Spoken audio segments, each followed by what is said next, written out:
आप सभी का मेरे चैनल स्वेट्स पैशन पे हृदय से स्वागत है। मैं डॉक्टर स्वाति मिश्रा आज एक नए वीडियो के साथ आप सभी के समक्ष उपस्थित हुई हूँ। आज जिस वीडियो को हम देखेंगे वो है Sanskritisation, it's characteristics and powerful sources. Sanskritisation के बेसिक कंसेप्ट्स को हम लोगों ने समझ लिया है। उसमें हम लोगों ने समझा है कि what you mean by sanskritization, brahmanization का कंसेप्ट, डोमिनेंट कास्ट का कंसेप्ट जिसको श्रीनिवास ने दिया।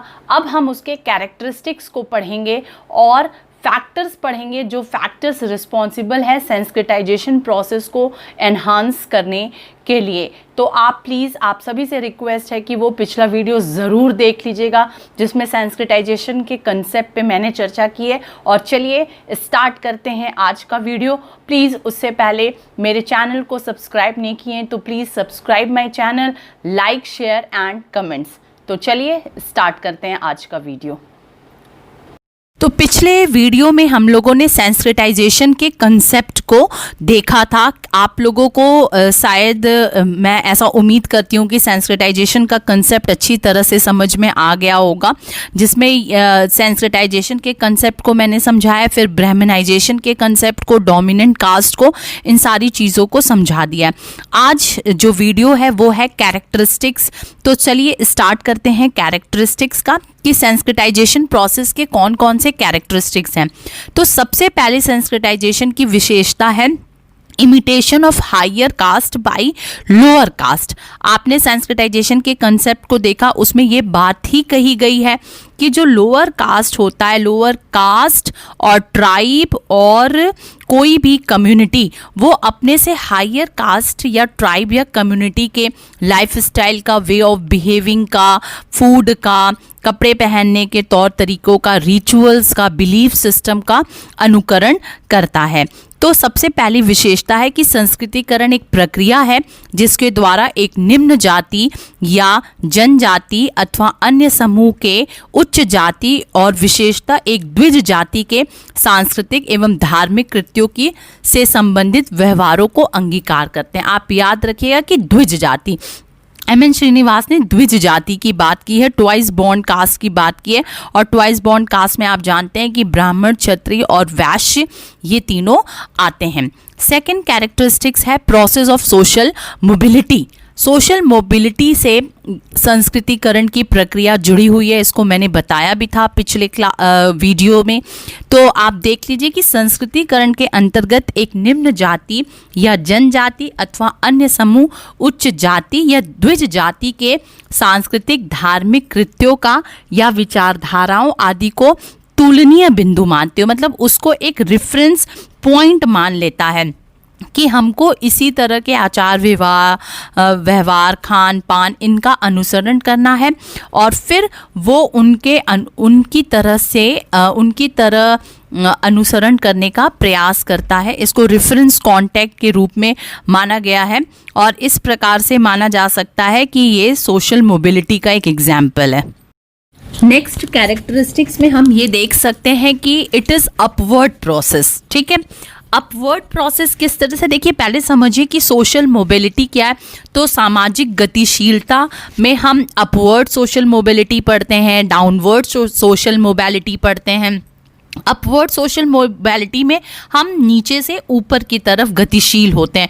वो आप कास्ट के कॉन्टेक्स्ट में देख लीजिए या वर्णा व्यवस्था के कॉन्टेक्स्ट में देख लीजिए या किसी भी कॉन्टेक्स्ट में देख लीजिए। और डाउनवर्ड सोशल मोबिलिटी में हम ऊपर से नीचे की तरफ आते हैं। जब आप सोशल मोबिलिटी का चैप्टर पढ़ेंगे तो आप पूरा देखेंगे upward social mobility, downward social mobility, intra generational social mobility, inter generational social mobility, ये पूरा सेपरेट चैप्टर है। अपवर्ड सोशल मोबिलिटी किस तरह से सेंसिटाइजेशन का एक कैरेक्टरिस्टिक्स है, एक कैसी विशेषता है, क्योंकि इसमें हम हमेशा एक निम्न स्तर पे, मतलब अगर क्लास स्ट्रेटा है, क्लास स्ट्रेटा को आप जानते हैं अच्छे से कि सबसे नीचे अनटचेबल्स होते हैं, फिर शूद्र होते हैं, फिर वैश्य होते हैं, फिर क्षत्रिय होते हैं और टॉप पे ब्राह्मण्स होते हैं।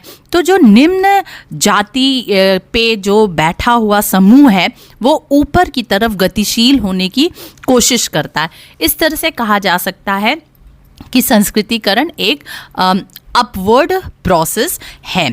अब नेक्स्ट जो कैरेक्टरिस्टिक्स है वो है process of cultural change also, कि ये सामाजिक परिवर्तन की एक प्रक्रिया है। कैसे सामाजिक परिवर्तन की एक प्रक्रिया है, इसको हम इसको हम सामाजिक परिवर्तन की प्रक्रिया तो मानते ही मानते हैं, इसको हम सांस्कृतिक परिवर्तन की प्रक्रिया भी मानते हैं। किस तरह से? क्योंकि जब एक समूह अपने से ऊपर वाले समूह की तरह बनने की कोशिश करता है तो वो उसके ज्ञान, विश्वास, मूल्य, कला, नैतिकता, विधि, प्रथा, साहित्य, जीवन जीने का तरीका, खान पान सभी को बदलने की कोशिश करता है, और ये हमारे सांस्कृतिक पक्ष से जुड़ा मामला होता है। इसलिए कहा जा सकता है कि संस्कृतिकरण की एक मुख्य विशेषता है कि यह सामाजिक परिवर्तन होने के साथ साथ एक सांस्कृतिक परिवर्तन का भी उच्च उदाहरण है। अब एक हम नेक्स्ट जो कैरेक्टरिस्टिक्स की तरफ जाते हैं वो है सामूहिक प्रक्रिया। It is a collective process. Sanskritization is a collective process.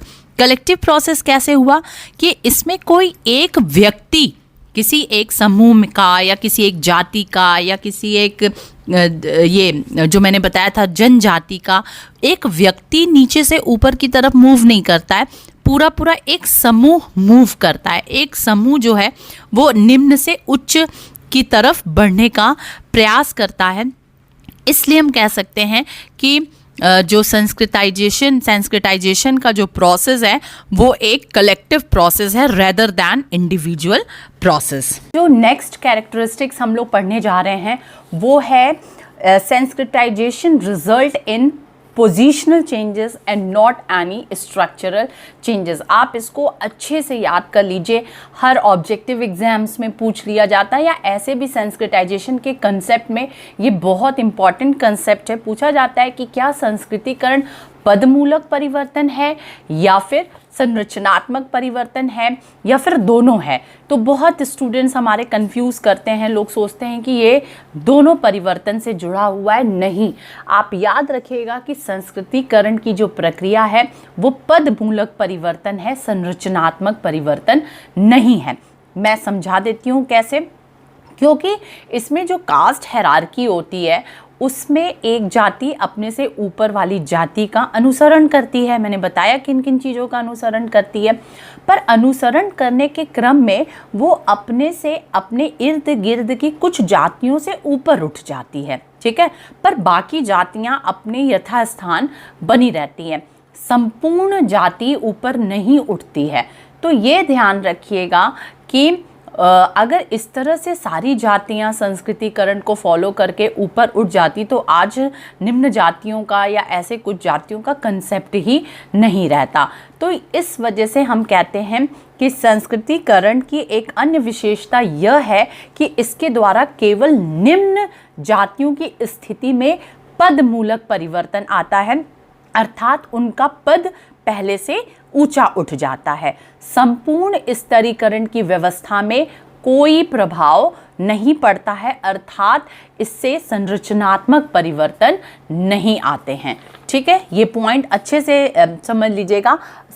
इनकी किताब में श्रीनिवास की जो कुर्ग वाली किताब है जो मैंने बताया है उसमें उनकी भाषा में मैं बता रही हूँ, उन्होंने लाइन मेंशन की है कि संस्कृतिकरण से संबद्ध गतिशीलता के परिणाम स्वरूप व्यवस्था में केवल पदमूलक परिवर्तन ही होते हैं, कोई संरचनात्मक परिवर्तन नहीं।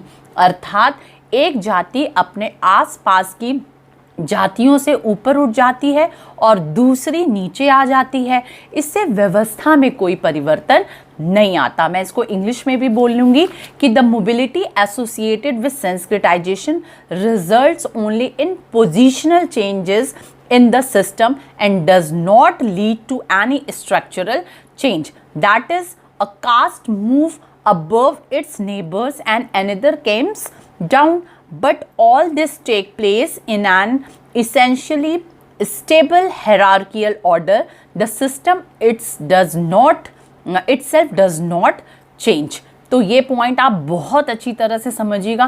कोई भी प्रॉब्लम होगी आप कमेंट बॉक्स में ज़रूर लिखिएगा, मैं फिर से इसको एक्सप्लेन कर दूंगी आपको, पर अच्छे से समझिएगा। अब नेक्स्ट जो है इम्पॉर्टेंट पॉइंट कैरेक्टरिस्टिक्स। अभी तक मैंने आपको ऑलमोस्ट 7 कैरेक्टरिस्टिक्स समझा दिया। 7 में हमने बताया कि imitation of higher caste by the lower caste, process of social mobility, upward process of cultural change also with social change. It is collective process. Sanskritization result in positional changes and not any structural change. अब मैं जो बता रही हूँ वो देखिए, ये point अलग से भी पूछ सकता है और मिला के भी पूछ सकता है। मतलब संस्कृतिकरण के आदर्श प्रतिमान भी पूछे जाते हैं, मतलब मॉडल्स ऑफ संस्कृताइजेशन। आप बताइए, कभी कभी एग्जाम में सिर्फ मॉडल्स ऑफ संस्कृताइजेशन पूछा जाता है और कभी पूछा जाता है कि कैरेक्टरिस्टिक्स ऑफ संस्कृताइजेशन बताइए। तो अगर सिर्फ मॉडल्स ऑफ संस्कृताइजेशन पूछेगा तो आप ये वाले पॉइंट को एक्सप्लेन करिएगा और मतलब आप उस एंगल से पढ़ाई करिएगा कि कभी कभी सिर्फ मॉडल्स भी पूछ दिए जाते हैं। तो सब शुरू में जब एम.एन. श्रीनिवास ने स्टडी की सेंस्क्रिटाइजेशन प्रोसेस की मैसूर के रामापुरा गांव में, तो उन्होंने ब्राह्मणाइजेशन का कंसेप्ट दिया था। ब्राह्मणाइजेशन का कंसेप्ट दिया था मतलब उन्होंने देखा था कि जो निम्न हिंदू जाति के लोग हैं वो ब्राह्मणों के आचार व्यवहार, कर्मकांड, बिलीफ सिस्टम, इनका अनुसरण कर रहे हैं। पर उसके बाद से पोकॉक ने, D.F. पोकॉक ने और मिल्टन सिंगर ने, ये दो एंथ्रोपोलॉजिस्ट थे मेनली, मैंने यहाँ पर थोड़ा सा उनके बारे में भी लिखा है कि जो पोकॉक का नाम था डेविड फ्रांसिस पोकॉक, जो कि 1928 से 2007 का इनका पूरा टेन्योर रहा है। And he was British anthropologist. Main field of study इनका क्या है, गुजरात के इंडियन डायस्पोरा पे मेनली इनका काम है और गुजरात के पटीदार कम्युनिटी पे इनका बहुत अच्छा काम है। सोचिए, ब्रिटिश के होकर के, और इनका मतलब पढ़ाई वढ़ाई लंदन से ही हुआ है ज़्यादातर, और इनका पटीदार कम्युनिटी पे बहुत काम रहा है। मैंने फ़ोटो भी दिया है, आप फ़ोटो ज़रूर देखिएगा। हमें अपने सोशियोलॉजिस्ट और एंथ्रोपोलॉजिस्ट को पहचानना भी ज़रूरी है। उसी तरह मिल्टन सिंगर जो हैं वो अमेरिकन एंथ्रोपोलॉजिस्ट थे और वो भी इंडियन स्टडीज़ के एक्सपर्ट माने जाते थे। उनकी मेन जो बुक है वो है when a great tradition modernizes traditional India structure and change. मतलब बहुत कृष्णा करके एक इनकी किताब है, तो बहुत सारी किताबों पर काम इन्होंने किया है Milton singer and D.F. Pocock ने। तो जब एम.एन. श्रीनिवास ने अपने ब्राह्मणाइजेशन का कंसेप्ट दिया था, तो उसके बाद से पोकॉक ने और मिल्टन सिंगर ने, इन लोगों ने दिया कि नहीं, सिर्फ ब्राह्मण मॉडल नहीं होते हैं, पोकॉक ने क्षत्रिय मॉडल भी दिया। मतलब जो निम्न हिंदू जाति के लोग हैं वो क्षत्रियों का अनुसरण करते हैं। और उसी तरह मिल्टन सिंगर ने 3-4 तरह के प्रतिमान दिए। मतलब सिर्फ ऐसा नहीं है कि ब्राह्मण और क्षत्रिय का ही अनुसरण किया जाता है, और भी लोगों का अनुसरण किया जाता है। तब जा कर के श्रीनिवास ने इनकी वो विथ एग्जाम्पल अपनी स्टडी किए थे, पोकॉक और मिल्टन सिंगर ने। तब जा कर के श्रीनिवास ने इन दोनों के स्टडी के बाद से फिर करेक्शन किया और कहा कि नहीं, सिर्फ ब्राह्मण मॉडल से काम नहीं चलेगा, इसके अलावा भी और मॉडल हैं, ठीक है। और तब इन्होंने फिर अपने प्रारंभिक जो विचार थे इनके, उसमें संशोधन किया। और फिर श्रीनिवास की ही बुक से मैं मेन पॉइंट आपको बता रही हूँ कि उन्होंने क्या कहा कि अब मैं अनुभव करता हूँ कि अपनी कुर्ग संबंधी, कुर्ग पे चूंकि उन्होंने अध्ययन किया था, तो कुर्ग धर्म संबंधी पुस्तक में मैंने संस्कृतिकरण के ब्राह्मण आदर्श पर अनावश्यक बल दिया था। उन्होंने कहा था कि सिर्फ मैं ब्राह्मणाइजेशन कंसेप्ट के बारे में दिया था और अन्य क्षत्रिय, वैश्य और शूद्र आदर्शों की उपेक्षा कर दी थी। उन्होंने बाद में स्वीकार किया कि यह आदर्श प्रतिमान द्विज वर्ण, ब्राह्मण, क्षत्रिय और वैश्य अथवा कोई स्थानीय प्रभु जाति हो सकती है। मतलब ये मॉडल 2 तरीके का हो सकता है, या तो जो निम्न हिंदू जाति के लोग हैं वो ब्राह्मण, क्षत्रिय और वैश्य का अनुसरण करें, मतलब द्विज जाति का अनुसरण करें, या फिर डोमिनेंट कास्ट का अनुसरण करते हैं। तब जा करके उन्होंने ये 2 मॉडल दिए। I now realize that in my book on Kurg's religion, I emphasized unduly the Brahminical model of Sanskritization and ignored the other models like Kshatriya, Vaishya and Shudra and other dominant caste model. तो फिर जा करके इन्होंने दो model बताए, मतलब Sanskritisation के दो मॉडल हो सकते हैं। एक होता है वर्णा मॉडल और एक होता है कास्ट मॉडल, मतलब वर्ण आदर्श प्रारूप, और दूसरा होता है कास्ट मॉडल, जाति आदर्श प्रारूप। अब इन दोनों को हम वन बाय वन समझते हैं। वर्ण आदर्श प्रारूप आप ऑलरेडी समझे हुए हैं चीज़ों को, एक बार मैं रिवीजन करा दे रही हूँ। वर्ण आदर्श प्रारूप क्या होता है, देखिए आप वर्ण सिस्टम को याद करिए, जो पिछले वीडियो में संस्कृताइजेशन के कंसेप्ट में मैंने बताया था। वर्ण सिस्टम एक पिरामिड जैसा, एक ट्रायंगल शेप का मैंने बताया था कि सबसे नीचे अनटचेबल्स होते हैं जो हायरार्कियल सिस्टम में आते ही नहीं हैं, और उसके ऊपर शूद्र होते हैं, फिर वैश्य होते हैं, फिर क्षत्रिय होते हैं, और सबसे टॉप पे ब्राह्मण होते हैं। तो एक संस्कृतिकरण का एक ये भी मॉडल है कि जो नीचे की जाति मतलब शूद्र जो है वो अपने से ऊपर वाले की, मतलब ब्राह्मण, क्षत्रिय और वैश्य, द्विज, ट्वाइस बॉर्न जिनको हम कहते हैं, उनके रीति रिवाजों और बाकी कर्मकांडों का अनुसरण करती है, उनके ग्रेट ट्रेडिशन का अनुसरण करती है। देखिए रॉबर्ट रेडफील्ड ने दो तरह के ट्रेडिशंस की बात की है, ग्रेट ट्रेडिशन और लिटिल ट्रेडिशन। इसको उन्होंने नाम दिया यूनिवर्सलाइजेशन और पैरोकलाइजेशन, ये भी उन्होंने नाम नहीं लिया, नाम दूसरे लोगों ने, इनका ग्रेट ट्रेडिशन और लिटिल ट्रेडिशन है। ये क्या चीज़ होती है थोड़ा सा हम समझ लेते हैं। देखिए ग्रेट ट्रेडिशन क्या होती है, जो ऑलमोस्ट बहुत जगह पे जिन परंपराओं का निर्वहन हम करते हैं, जैसे कि अगर आप छठ पूजा देख लीजिए, तो छठ पूजा पहले क्या था, पहले एक निश्चित एरिया में होता था, बिहार में ऑलमोस्ट छठ को हम मानते थे, पर धीरे धीरे आज आप देख लीजिए छठ पूजन जो है वो देश के हर हिस्सों में किया जा रहा है। आप यूपी में आ जाइए, आप मुंबई महाराष्ट्र में चले जाइए, इवन आप साउथ में भी चले जाइए, तो भी आप देखेंगे कि सारे समुद्र के किनारे, नदियों के किनारे, जहाँ समुद्र और नदियाँ नहीं है वहाँ पोखरों के किनारे इस परंपरा का निर्वहन होता है। और तो ये ट्रेडिशन क्या था, लिटिल ट्रेडिशन से उठ करके ये ग्रेट ट्रेडिशन हो गया। और लिटिल ट्रेडिशन क्या होता है, जो कुछ ही हिस्सों में संपादित होता है, जैसे कुछ रीजनल फेस्टिवल्स होते हैं जो उन्हीं क्षेत्रों में होते हैं, वो हर जगह नहीं होते हैं। और होली हो गया, दिवाली हो गया, दशहरा हो गया, ये सारे ग्रेट ट्रेडिशन हैं जो कि ऑलमोस्ट हर जगह पे मनाए जाते हैं, फॉलो किए जाते हैं। तो इनका मानना था कि जो यज्ञोपवीत जैसा संस्कार है, जनेऊ धारण करना, उसमें क्या हुआ कि उसको अब सभी लोग फॉलो करने लगे। मतलब जो निम्न हिंदू जाति के लोग थे वो उच्च जाति के इस यज्ञोपवीत संस्कार को फॉलो करने लगे। तो ये वर्ण व्यवस्था, वर्ण आदर्श प्रारूप था, वर्णा मॉडल। दूसरा मॉडल जो है वो जाति मॉडल है, कास्ट मॉडल है, जिसको श्रीनिवास ने मेनली डोमिनेंट कास्ट से जोड़ा है। डोमिनेंट कास्ट का मैंने उसमें पूरी तरह से एग्जाम्पल दे के बहुत अच्छी तरह से समझाया था कि डोमिनेंट कास्ट का मतलब ये नहीं होता है कि हायरार्कियल सिस्टम में आप वर्णा सिस्टम में ब्राह्मण, क्षत्रिय, वैश्य, शूद्र में ही आए।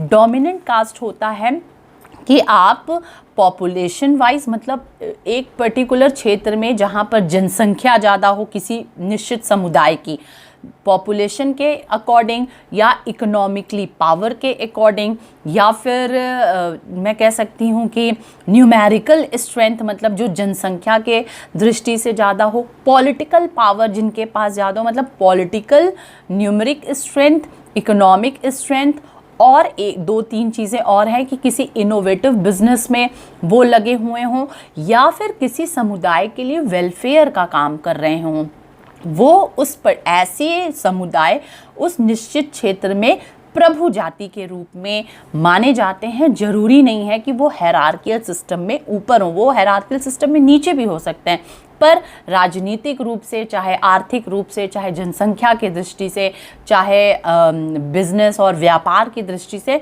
वो अगर ताकतवर हैं तो वो उस क्षेत्र में प्रभु जाति के रूप में माने जाते हैं। ये प्रभु जाति का उदाहरण, जैसे एक मैं एग्जाम्पल दे देती हूँ कि प्रभु जाति के उदाहरण में जैसे यूपी में अजगर, अजगर मतलब अ से अहिर, ज से जाट, ग से गुज्जर और र से राजपूत, ये अजगर जो हैं ये डोमिनेंट कास्ट के रूप में माने जाते हैं, प्रभु जाति, क्योंकि ये या तो पॉलिटिकली या इकोनॉमिकली या एजुकेशनली या जो इनोवेटिव बिजनेस में, एग्रीकल्चर में उनका बहुत ज़्यादा पावर हो, तो इन सब चीज़ों में वो श्रेष्ठ हैं। इसी तरह गुजरात में पाटीदार, जिसको कि डीएफ पोकॉक ने जिसकी स्टडी किया था, पाटीदार जो समुदाय है। मैसूर में लिंगायत और उक्कालिंग जिसका श्रीनिवास ने स्टडी किया था। आंध्र प्रदेश में कम्मा व रेड्डी, महाराष्ट्र में मराठा, केरल में नायर और राजस्थान में जाट और राजपूत। ये डोमिनेंट कास्ट के रूप में माने जाते हैं, प्रभु जाति के रूप में माने जाते हैं। तो जब कोई निम्न श्रेणी में जाति, निम्न श्रेणी का जाति जब प्रभु जाति के रीति रिवाजों का, खान पान का अनुसरण करे, तो भी वो संस्कृतिकरण की प्रक्रिया है, क्योंकि संस्कृति का फॉलो हो रहा है। इस वजह से इस मॉडल को जाति आदर्श मॉडल माना गया, कास्ट मॉडल माना गया। प्लीज़ एकदम मत भूलिएगा कि सेंस्क्रिटाइजेशन के 2 मॉडल बहुत फेमस है। तीसरा मॉडल लोकल मॉडल भी है, स्थानीय आदर्श प्रारूप भी है, पर उसकी चर्चा बहुत कम जगह पे की जाती है। Mainly varna model and second one is the caste model. ये 2 मॉडल संस्कृतिकरण की प्रक्रिया को समझने के लिए बहुत बहुत इम्पॉर्टेंट है। मेरे ख्याल से आपको ये समझ में आ गया होगा। विशेषताओं को समझने के बाद से अब हम संस्कृतिकरण के जो पावरफुल सोर्सेज हैं उनको समझने की कोशिश करते हैं। पावरफुल सोर्सेज आप कहिए, शक्तिशाली स्रोत कहिए, या आप फिर कहिए फैक्टर्स, कारक जो कि संस्कृतिकरण की प्रक्रिया को बढ़ाने में उत्तरदायी हैं, उनके बारे में हम पढ़ते हैं। सबसे पहले माना जाता है कि निम्न जातियों में मॉडर्न एजुकेशन का प्रचार, जो निम्न जाति हैं उनमें अगर आधुनिक शिक्षा का प्रचार जितना अधिक होगा, संस्कृतिकरण की प्रक्रिया उतनी ही तीव्र गति से होगी। आप समझ सकते हैं। तो पहला मॉडर्न एजुकेशन। दूसरा एडमिनिस्ट्रेटिव सर्विसेज, मतलब प्रशासनिक सेवाओं में निम्न जातियों का जितना अधिक प्रवेश होगा, संस्कृतिकरण की गति उनमें उतनी ही अधिक तीव्र होगी। मतलब अगर वो एडमिनिस्ट्रेटिव सर्विसेज में आ गए तो उनका चाल ढाल बदलेगा, उनका रहन सहन बदलेगा, उनका खान पान का तरीका बदलेगा, और हो सकता है धीरे धीरे वो कुछ अपने कर्मकांडों को बदलने लगे। और यही तो प्रक्रिया है संस्कृतिकरण की, तो ये चीज़ें बढ़ने लगेंगी। नेक्स्ट है नगरीय संस्कृति, अर्बन कल्चर। अर्बन कल्चर का विकास जितना अधिक होगा, निम्न जाति समूहों में संस्कृतिकरण की प्रवृत्ति उतनी ही अधिक होगी। ठीक है, ये समझ में आ गया। अर्बन कल्चर का इफेक्ट बहुत ज़्यादा पड़ता है। नेक्स्ट है निम्न जाति के लोगों में आध्यात्मिक मनोवृत्तियों का जितना अधिक शरण होगा, मतलब जो उनके खुद के अपने रिचुअल्स, बिलीव्स हैं, जिनकी बहुत उनकी पहले की पीढ़ी जिनको फॉलो करती आ रही है, अगर उसका इनके अंदर क्षरण होने लगे, मतलब गिरावट आने लगे अपने खुद के आध्यात्मिक मनोवृत्ति को लेकर के, तो समझ जाइए कि संस्कृतिकरण की प्रवृत्ति उतनी अधिक होगी, क्योंकि अब उन्हें अपने जो रिचुअल्स हैं उनसे एलिनिएशन हो रहा है, मतलब वो उससे दूर होते जा रहे हैं, और फिर हायर कास्ट के जो रिचुअल्स हैं या डोमिनेंट कास्ट के जो रिचुअल्स हैं उनके करीब आते जा रहे हैं। तो इससे क्या हो रहा है, इससे ये हो रहा है कि उनके खुद के रिचुअल्स खत्म होते जा रहे हैं और संस्कृतिकरण की प्रक्रिया बढ़ती जा रही है। निम्न जातियों का भौतिकवाद के प्रति जितना अधिक लगाव होगा, मतलब जो फिजिकल नेचर है सोसाइटी का, भौतिकतावादी जो संस्कृति है, मतलब हम आध्यात्मिक संस्कृति से भौतिकतावादी संस्कृति की तरफ अगर जितना आगे बढ़ते जाएंगे उतना ही संस्कृतिकरण की प्रक्रिया बढ़ेगी। राजनैतिक परिस्थिति निम्न जातियों के उत्थान के प्रति जितना ही अधिक उदार होगी, संस्कृतिकरण की प्रवृत्ति उनमें उतनी ही अधिक होगी। मतलब जो पॉलिटिकल पॉलिसीज़ होती है, जो एडमिनिस्ट्रेटिव पॉलिसीज़ होती है, वो निम्न जातियों की तरफ जितना अधिक उदारवादी होगी, संस्कृतिकरण की प्रक्रिया उतनी बढ़ती जाएगी। तो इसको मैंने इस तरह से भी समझाया है, और आप इस पेज पे ये देख सकते हैं कि पॉइंट्स में भी समझाया है। आप वो थोड़ा सा लिख करके, थोड़ा सा ये पॉइंट्स में लिख करके आपका आंसर कंप्लीट हो जाएगा। और सिर्फ फैक्टर्स बहुत कम ही पूछे जाते हैं, हमेशा कंसेप्ट या कैरेक्टरिस्टिक्स के साथ ही ये फैक्टर्स को पूछा जाता है एग्जाम में। इसमें मैंने पॉइंट में दिया, एक बार मैं पढ़ देती हूँ कि पश्चिमी शिक्षा, मॉडर्न एजुकेशन, प्रशासन में नौकरियां, employment in administration, Panchayati Raj system, संचार के साधनों में वृद्धि, increase in means of transport, धर्मनिरपेक्षीकरण, सेक्युलराइजेशन जिसको आप ऑलरेडी समझ लिए, सेक्युलराइजेशन भी बढ़ने से संस्कृताइजेशन की प्रक्रिया बढ़ती है, आधुनिकीकरण, मॉडर्नाइजेशन ये भी आपको पता है, निम्न जातियों की आर्थिक एवं राजनीतिक स्थिति में सुधार, जितनी ज़्यादा निम्न जातियों का पॉलिटिकल और इकोनॉमिक जो एम्पावरमेंट होगा, सेंस्क्रिटाइजेशन का प्रोसेस उतना ही बढ़ेगा। तो ये पूरा आपने पढ़ लिया पावरफुल सोर्सेस। तो आज के वीडियो में इतना ही, हम लोगों ने सेंस्क्रिटाइजेशन के कंसेप्ट को ऑलरेडी समझ लिया है।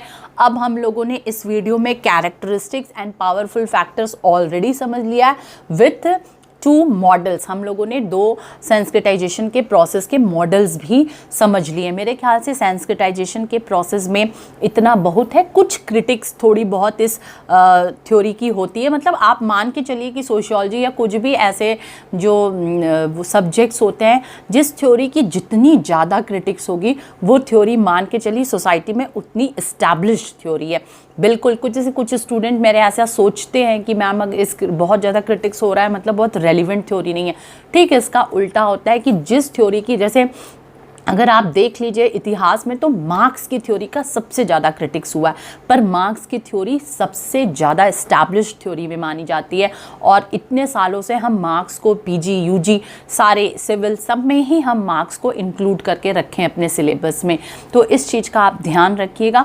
तो इस थ्योरी की भी क्रिटिक्स हुई है। इस थ्योरी का जैसे योगेंद्र सिंह ने बोला कि हम सेंस्क्रिटाइजेशन के प्रोसेस को एंटीसिपेटरी सोशलाइजेशन भी कह सकते हैं। एंटीसिपेटरी सोशलाइजेशन का मतलब कि अग्रिम सामाजिकरण इसे कहते हैं। इसका मतलब होता है कि जिस समूह में हम जाना चाहते हैं उस समूह के आदर्शों को, उस समूह के व्यवहारों को हम पहले से ही अडॉप्ट करना शुरू कर दें। फॉर एग्जांपल मैं देती हूँ ये वाला सबसे बेस्ट एग्जांपल मुझे लगता है कि किसी लड़की की अगर शादी होती है, तय हो जाती है, 5 महीने बाद 3 महीने बाद उसकी शादी होती है, तो उसके घर में उसकी माँ, उसके पिता या अन्य जो भी हैं जो भी रिश्तेदार हैं वो सब उसको बोलते हैं कि आप अब दूसरे घर में जाओगे, आपको अब थोड़ा जल्दी उठो, ये खाना बनाना सीखो, ऐसे करो वैसे करो। बहुत उनका सोशलाइजेशन होता है।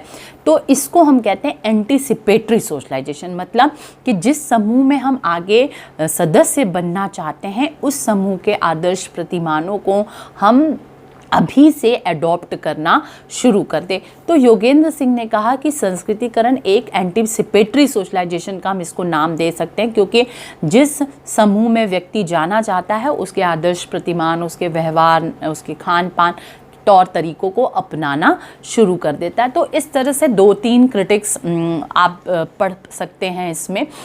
तो आप ये सेंस्क्रिटाइजेशन का आज चैप्टर कंप्लीट होता है और फिर अब हम लोग नए वीडियो के साथ आप सभी से फिर मिलेंगे।